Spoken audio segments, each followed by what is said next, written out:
Hello and welcome to North Country Matters. My name is Donna Seymour. I'm a member of the St. Lawrence County League of Women Voters, one of the civic partners for our show.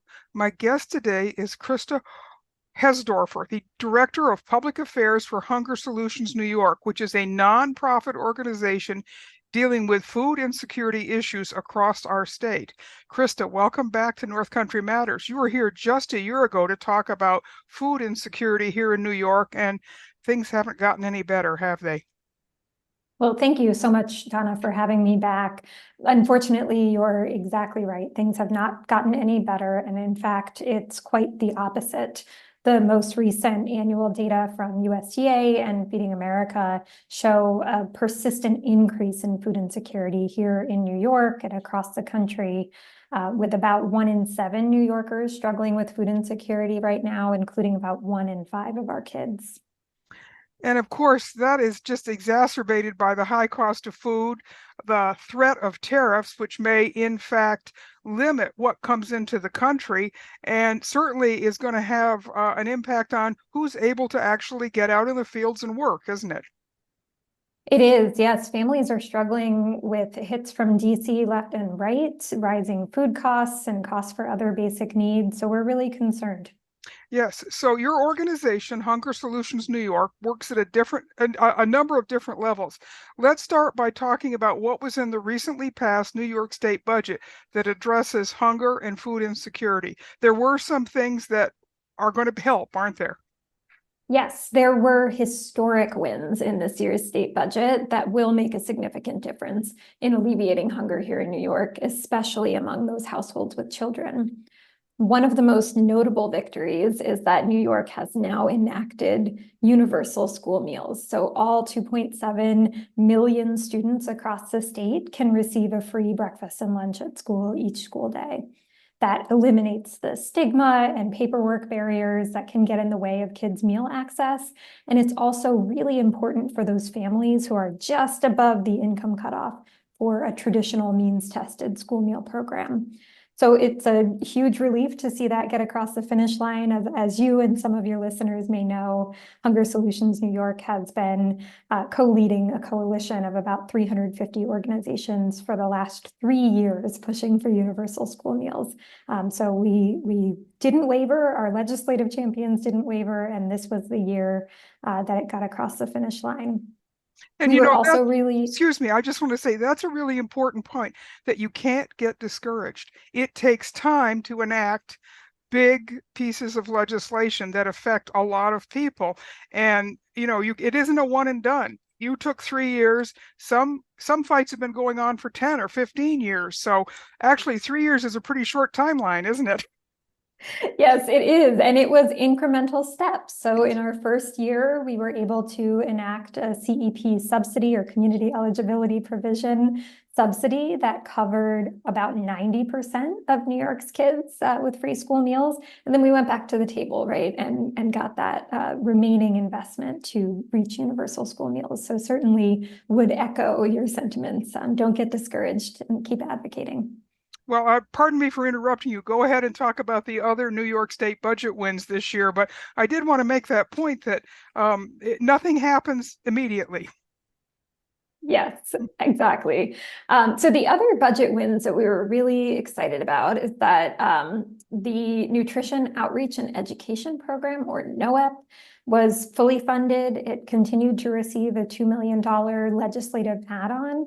That program is New York's statewide network of SNAP navigators. So these folks provide outreach and application assistance to make sure that potentially eligible low-income households can connect with SNAP benefits. So that was a great piece to see in the budget. We were also pleased with a modest bump in the Nourish New York program. That's one of the programs that support our friends in the emergency food sector, our food banks and food pantries. But I should note that the investment in Nourish New York and in the Hunger Prevention and Nutrition Assistance Program, or HIPNAP, that's another emergency food program, Those investments were significantly lower than we were hoping for. We were really hoping to see $75 million for each of those programs. We ended up with $55 million for Nourish New York and about $57.8 million for the HIPNAP program. So we will, as we've been saying, continue to advocate. We'll be back at the table for more investment next year, especially seeing these increased food insecurity numbers. Right. And one of the things that might make it a little easier next year is if things go really wrong with the federal budget in terms of cutting back food help.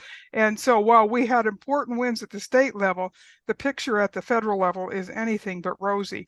So what are the big problems with the federal so-called skinny budget proposals as they impact food programs? Yes, there's a real feeling of whiplash right now among advocates as we're celebrating these wins at the state level and then seeing what is happening at the federal level. So right now, Congress is advancing a bill that includes about $300 billion in cuts to SNAP. It does that in a few different ways. First, it shifts a significant portion of costs onto the state. So currently, SNAP benefits are 100% federally funded, and there's a 50-50 match for the administrative costs that the federal and state governments share. The bill would cut the federal support for administration in half, and it would require states to shoulder up to 25% of SNAP benefit costs. Here in New York, that would be about $1.8 billion per year, based on some estimates of a 25% cost shift. That's not money that New York has just lying around. The state would need to find it, likely by cutting other really critical state investments, or states might start to look at reducing SNAP access, reducing benefit amounts if they can't cover that cost share. So it's a way of cutting SNAP, cutting basic need programs at the federal level, but placing the blame on the states.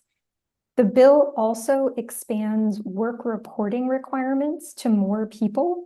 So it would now require older adults, people ages 55 to 64, as well as adults with school-age children, to be able to document sufficient work hours or else lose access to SNAP after just 3 months in a 3-year period. There are other harmful provisions in the bill that reduce benefit amounts, that limit access, and that limit USDA's ability to update the program in a way that really accurately reflects the cost of food. And combined, all of these provisions result in that $300 billion in cuts to SNAP. It's unprecedented. I've never seen anything like this in my lifetime, and certainly do not want to see it get any further along in the process. You know, I was just reading something today about those requiring people to document their hours.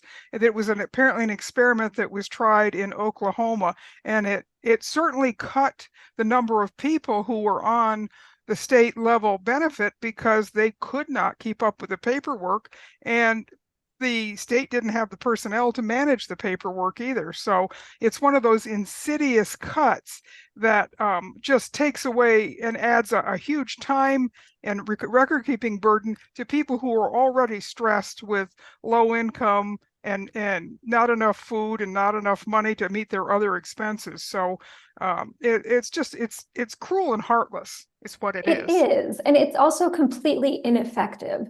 There has been research done on work requirements for SNAP, and what it shows is what you just said. It kicks people off of food assistance, but there are no meaningful outcomes when it comes to employment, right? It just makes things harder for people when they're struggling with unemployment or underemployment, when they're working a low-wage job with volatile hours that are outside of their control. And of course, it's important to note that the majority of people who receive SNAP, who can work, already do. So these types of provisions are really just based on harmful stereotypes, and they serve to limit access to food assistance people really need. You know, another group of people who here in New York, there are an awful lot of seniors, grandparents who are taking care of grandchildren for whatever reason that their adult children are not able to take care of these kids. So these benefits make a big difference in their lives too, because they're already on a reduced income for the most part, and they're struggling with family responsibilities that they thought that they probably weren't going to have to face all over again. And I'm a grandparent who recognizes how much more tired I am around my grandkids than I was around my own kids. Something about that 30 or 40-year difference really kind of wears you out for some reason. Another question I have for you, Krista, what New York State has passed the universal school meal program. How much of that is federally funded? And if their cuts happen at the federal, is that going to affect New York State's ability to run that program for every child?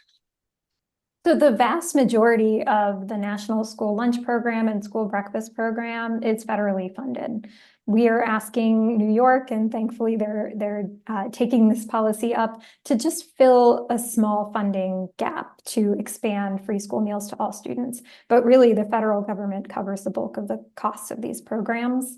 And so you're exactly right that if these programs are cut at the federal level, it jeopardizes New York State's ability to continue a universal school meal program. We fortunately didn't see some of the cuts that we were expecting in this budget reconciliation bill that's moving forward. We were anticipating that there might be some direct cut to school meal programs, and those did not end up moving forward, at least yet. And so that was a relief. But it's important to note that SNAP and school meals are really closely connected, and Medicaid and school meals are really closely connected. Both SNAP and Medicaid provide streamlined access to free school meals for kids whose families are participating in those other means-tested programs. That draws down federal reimbursement for free school meals. So any cut to SNAP or Medicaid at the federal level is going to reduce access to school meals and increase the state's costs for universal school meals. And it's also going to increase stress on families because we know how important nutrition is to good health. And if you have poor nutrition, it has a health impact on people. So really, we're talking about some really serious outcomes here. These cuts are not just devastating for families with young children. They also are going to impact seniors and veterans and lots of other people who are already receiving benefits in New York, aren't they? They are. So about 2.9 million people in New York rely on SNAP to put food on the table. And the majority of those folks are children, seniors, and people with disabilities. You mentioned veterans. About 56,000 veterans in New York State rely on SNAP. And all of these other types of families that we've been talking about, kinship care families, adults who are struggling with unemployment, people who have disabilities, maybe they don't have the official classification, but they face barriers to work. So SNAP is really important for all New Yorkers to be able to meet their basic needs. It's also really important for our economy. There are more than 17,000 grocery stores and farmers markets across the state that receive SNAP benefits. That creates jobs and it creates economic growth. Every $1 in SNAP benefits generates about $1.80 in an economic downturn. So as we look to the potential of an anticipated recession, it's even more disconcerting that Congress is cutting SNAP benefits and access to the program. Well, it is, and SNAP is a proven cost-effective program. It is not full of waste, fraud, and abuse, which is the big charge floating around Washington these days. So, Krista, let's talk about the budget reconciliation process. That's an important part of coming to a final budget bill that is not really well understood by non-policy folks. Can you break down that process for us in easily digestible bites, particularly as it impacts food access here in New York? I will do my best. Budget reconciliation is a really complicated process, and as you said, not easily understood, even by folks who do engage in policy on a regular basis. Budget reconciliation is a special process that Congress can use to pass certain fiscal legislation. Budget reconciliation bills are not subject to filibuster in the Senate. So Congress can use this process to pass a bill with a simple majority in the Senate rather than needing 60 votes. So you can imagine that makes budget reconciliation really appealing when there's a party that has a slim majority and they want to advance an agenda that doesn't have bipartisan support. That's exactly what we're seeing right now. The budget reconciliation process has a number of steps. There are multiple votes throughout the process. There's committee negotiations. There are negotiations between the House and the Senate. And it can make it really difficult to follow where the bill is at any given point in time. So my advice to most folks who are listening and most folks that I work with is not to get too hung up on where we are at in the process, and instead just keep in mind that budget reconciliation takes a long time, and every step is an opportunity to weigh in and to advocate. Every time there's a vote, every time there's a negotiation, that's our opportunity to make noise and weigh in. It's a long journey, so we have to keep up that momentum, but it also means that we have a lot of opportunities to influence what ends up in the final bill. Yeah, you're right about that. In fact, advocacy is going to be so important going forward to make sure that the worst ideas in this budget don't come to pass that will harm the most vulnerable people in our society. In fact, a little while ago, I just got a advocacy opportunity from your organization asking me to weigh in on this. So, and yours is not the only. Many organizations are very concerned about SNAP and Medicaid and many of these draconian budget ideas. So there's lots of opportunity to take action. So what is needed? I've read that some members of Congress are getting pretty nervous because they're starting to get a lot of negative feedback from the people back home who are basically saying, this is not what I voted for last November. And so what is the most effective way to keep up the pressure and make sure that good things come out of this budget process instead of horrible things? Well, truly the most important action that folks can take is for constituents and constituent organizations to reach out directly to your members of Congress and urge them to oppose any cuts or harmful changes to SNAP. We at Hunger Solutions, we can and do share data and research all the time documenting the impacts of these proposals. But what actually changes hearts and minds is the stories and voices of constituents. So I hope that listeners who can will reach out to their members of Congress. You're right that many of those members are getting nervous. They realize that cutting food assistance is wildly unpopular across party lines, but they really need to hear that directly from their constituents, and again, at every step of this process. Yeah, you make a good point there. You know, a critical piece of the federal picture is also the Farm Bill, which was already overdue for reauthorization by Congress. Do you have any updates on where we're at with that process? Overdue indeed. The 2018 Farm Bill expired in 2023, and here we are 2 years later without a new one. It's been sort of kicked down the road with continuing resolutions, and truthfully, I don't have a lot of optimism that we'll see a Farm Bill move forward in a meaningful way, or certainly get across the finish line in the near future. That's part of why we're seeing Congress try to make these draconian cuts in budget reconciliation. Some members see this as their primary opportunity to gut the program. Of course, from a food assistance perspective, we've always said no farm bill is better than a bad farm bill. So in that respect, it's okay that it's not moving forward, but certainly we're monitoring this really closely. We know there's other important priorities that folks have for the farm bill. So we're keeping an eye on that in the months and years ahead. Well, you know, one of the things that the Trump administration did was they really hurt small farmers by cutting out the farm to table and the farm to school program, which was really great for getting local food into the hands of local institutions where it could be used. And that is creating a huge hole, not for big farmers, but for smaller farmers. And there's still a lot of small farmers around in New York State, aren't there? Yes, and that also had major impacts on our emergency food system and on our schools.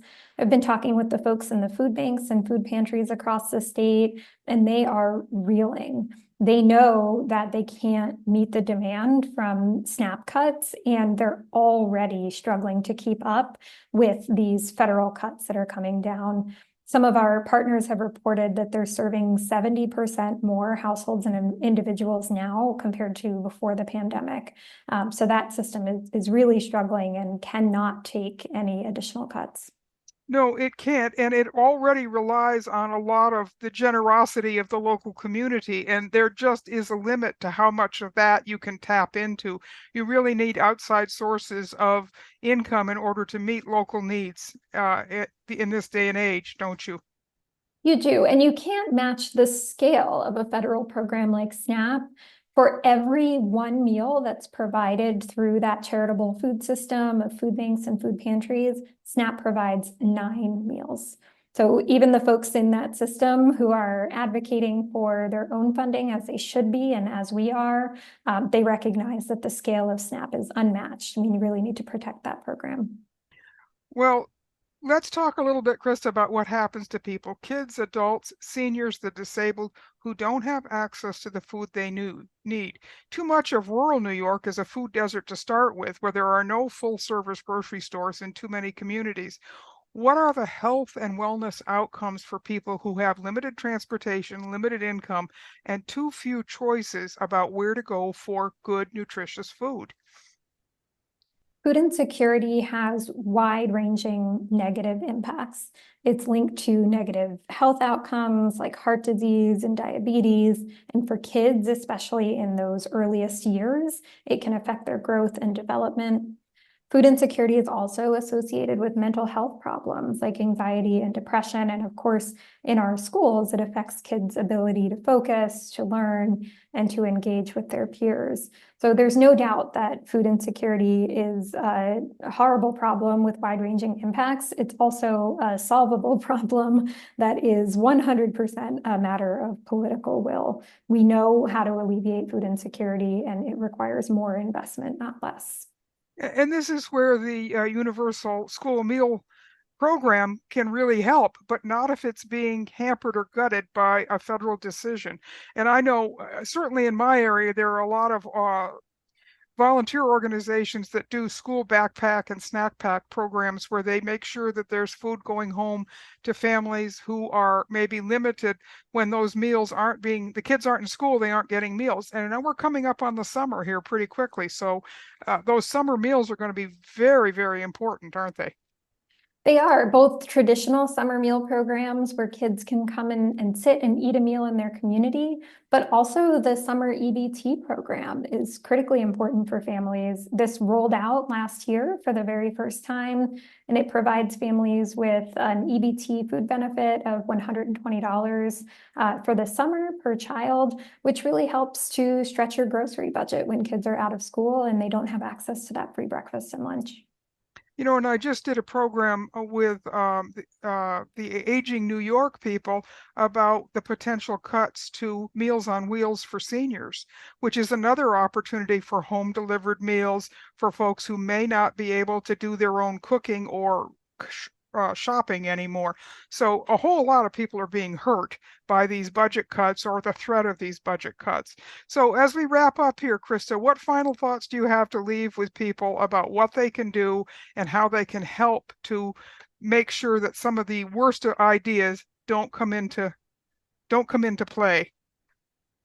Well, first, I want to thank you and your listeners for paying such close attention to what's happening in DC and how it affects families in the North Country and across the state. We really do have an opportunity to weigh in here. I hope that folks will reach out directly to their members of Congress. If they have networks they can tap into, please encourage other people in your community to do the same. Certainly, if you want to stay engaged and updated, feel free to visit hungersolutionsny.org and subscribe to our advocacy alerts. Donna knows we send out advocacy alerts anytime there's significant movement and an opportunity to weigh in. So thank you again, and I really hope that folks will weigh in. We have a real opportunity to make our voices heard and ensure that SNAP and other programs are protected. Well, thank you for the work that you and the members of your organization are doing, and your brother and sister organizations across the state and across the country, because you're quite right. This is this is a very difficult time for organizations and for people, and we all have to pull together to send the same message to Washington that these programs are absolutely necessary, and they're necessary for people who are the most vulnerable in our society. So thank you again for coming in and doing this work. And I will undoubtedly have you back, and I hope at some point we will have good news to talk about. I hope so too. And thank you so much for having me.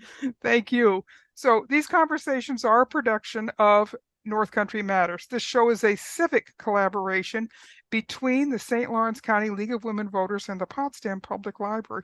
Until next time, remember, our North Country matters, and don't forget to become an effective advocate for these kinds of programs, because they make all the difference in the world to people who live in your community. Thank you.